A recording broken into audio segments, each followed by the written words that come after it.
Battlefield. It doesn't count if you're already planning your defeat. Floyd deflected my sword and swiped it from my sweaty palms. He then kicked my legs from under me and I flopped onto my back and laid there, panting with my eyes closed. The sour air of the swamp withheld itself from reaching my lungs and my poor heart was on the verge of springing from my chest. I basked in misery as the cold grime of the damp forest floor soaked into the dirty shirt which I was forced to wear.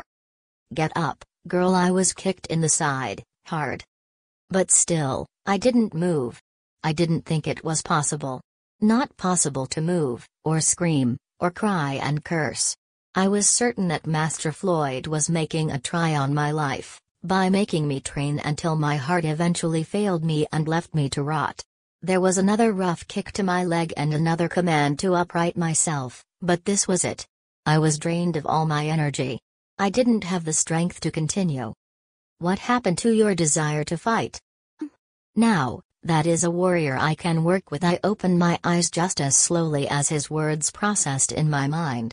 My previous actions had truly been a mistake, a whim that I had acted upon when I saw my brother sparring with Floyd to prepare for the battle that was to come.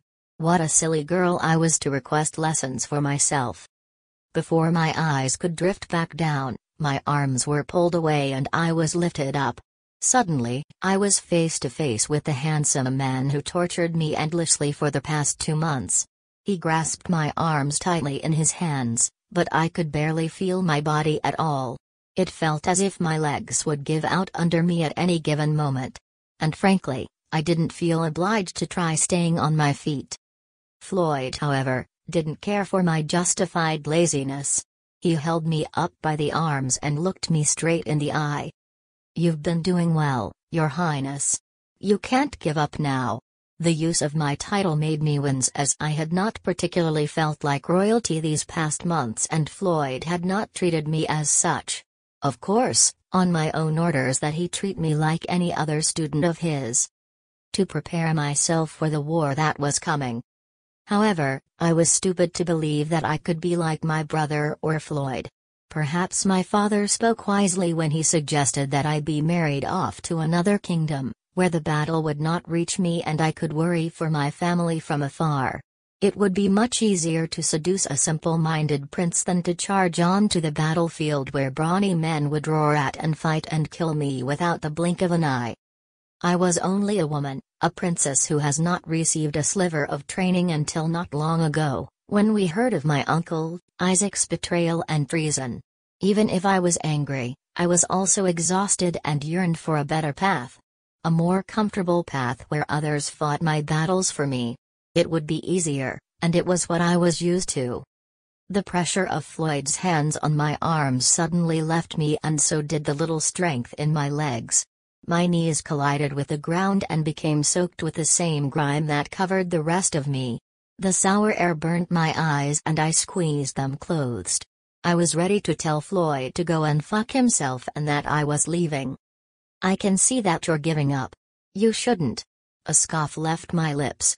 The man was mad with misplaced hope. Anyone could see that I was not ready to fight a sheep, much less multiple grown men. "When you came to me, you asked me to turn you into a warrior." I opened my eyes with much difficulty when I heard him crouch in front of me and I stared back at him, someone who was willing to fight for her family and kingdom. "I'm not." I bit back at him finally, venom in my words. "I don't want to fight for anyone." I croaked and only then, I realized how dry my throat was. Floyd's lips pressed into a thin line that seemed belittling and disappointed. I needed to look away as he continued. "Princess, I can teach you to fight, but I can't teach attitude. You're going to need to learn that by yourself," he said lowly, his voice grave. I sighed. "I'm tired. And sore. My comple."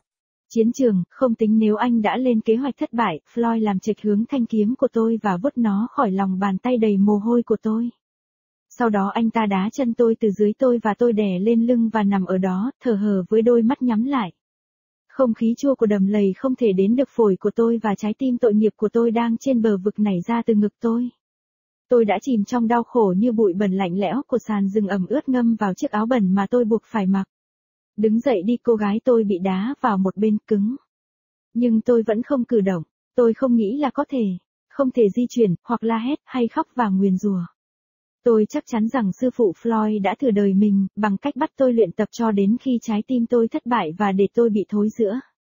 Có một cú đá thô khác vào chân tôi và một lệnh khác để thẳng đứng bản thân mình, nhưng đó là nó. Tôi đã tiêu hao hết năng lượng của mình, tôi không có sức mạnh để tiếp tục. Điều gì đã xảy ra với mong muốn chiến đấu của bạn? Em, bây giờ, đó là một chiến binh mà tôi có thể làm việc với. Tôi mở mắt ra cũng chậm như lời nói của ông ấy được xử lý trong tâm trí tôi. Những hành động trước đây của tôi thực sự là một sai lầm, một ý thích mà tôi đã hành động khi tôi thấy anh trai tôi đấu tranh với Floyd để chuẩn bị cho trận chiến sắp tới. Thật là một cô gái ngớ ngẩn khi tôi yêu cầu bài học cho bản thân mình. Trước khi mắt tôi có thể trôi xuống, tay tôi bị kéo đi và tôi được nâng lên. Đột nhiên, tôi đối mặt với người đàn ông đẹp trai đã tra tấn tôi không ngừng trong 2 tháng qua. Ông nắm chặt tay tôi trong tay, nhưng tôi hầu như không thể cảm nhận được cơ thể của tôi chút nào. Nó cảm thấy như thể chân của tôi sẽ nhả ra dưới tôi bất cứ lúc nào. Và thẳng thắn mà nói, tôi không cảm thấy bắt buộc phải cố gắng đứng trên đôi chân của mình. Tuy nhiên, Floyd không quan tâm đến sự lười biếng hợp lý của tôi. Ông giơ tay tôi lên và nhìn thẳng vào mắt tôi. Ngài đã làm rất tốt, thưa bệ hạ. Bạn không thể từ bỏ bây giờ. Việc sử dụng danh hiệu của tôi làm tôi yếu đuối vì tôi đã không đặc biệt cảm thấy như hoàng gia trong những tháng qua và Floyd đã không đối xử với tôi như vậy. Tất nhiên, theo lệnh của riêng tôi rằng ông ấy đối xử với tôi như bất kỳ sinh viên nào khác của ông ấy. Để chuẩn bị cho cuộc chiến sắp tới. Tuy nhiên, tôi thật ngu ngốc khi tin rằng tôi có thể giống như anh trai tôi hay Floyd. Có lẽ cha tôi đã nói một cách khôn ngoan khi ông ấy đề nghị tôi kết hôn với một vương quốc khác nơi mà trận chiến sẽ không đến được tôi và tôi có thể lo lắng cho gia đình tôi từ xa. Sẽ dễ dàng hơn nhiều để dụ dỗ một hoàng tử đầu óc đơn giản hơn là tấn công vào chiến trường nơi những người dũng cảm sẽ gầm thét và chiến đấu và giết tôi mà không cần chớp mắt. Tôi chỉ là một người phụ nữ, một công chúa đã không được đào tạo cho đến cách đây không lâu, khi chúng tôi nghe nói về chú tôi, sự phản bội của Isaac. Ngay cả khi tôi tức giận, tôi cũng kiệt sức và khao khát một con đường tốt đẹp hơn. Một con đường thoải mái hơn nơi những người khác chiến đấu cho tôi. Nó sẽ dễ dàng hơn, và đó là những gì tôi đã quen. Áp lực của tay Floyd trên cánh tay tôi đột nhiên rời khỏi tôi và sức mạnh nhỏ bé ở chân tôi cũng vậy. Đầu gối của tôi va chạm với mặt đất và trở nên ngâm với cùng một bụi bẩn bao phủ phần còn lại của tôi. Không khí chua làm cháy mắt tôi và tôi vắt chúng lại. Tôi đã sẵn sàng để bảo Floyd đi chơi với mình và tôi sẽ rời đi. Tôi có thể thấy rằng bạn đang từ bỏ. Anh không nên, một lời nhạo báng để lại môi tôi. Người đàn ông đã nổi điên với hy vọng sai chỗ.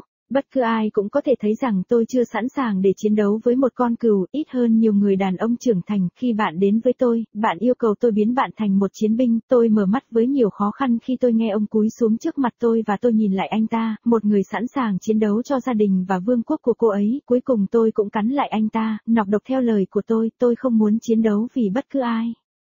Tôi đã kêu lên và chỉ sau đó, tôi mới nhận ra cổ họng của tôi khô như thế nào. Đôi môi của Floyd ép vào một đường mỏng dường như coi nhẹ và thất vọng.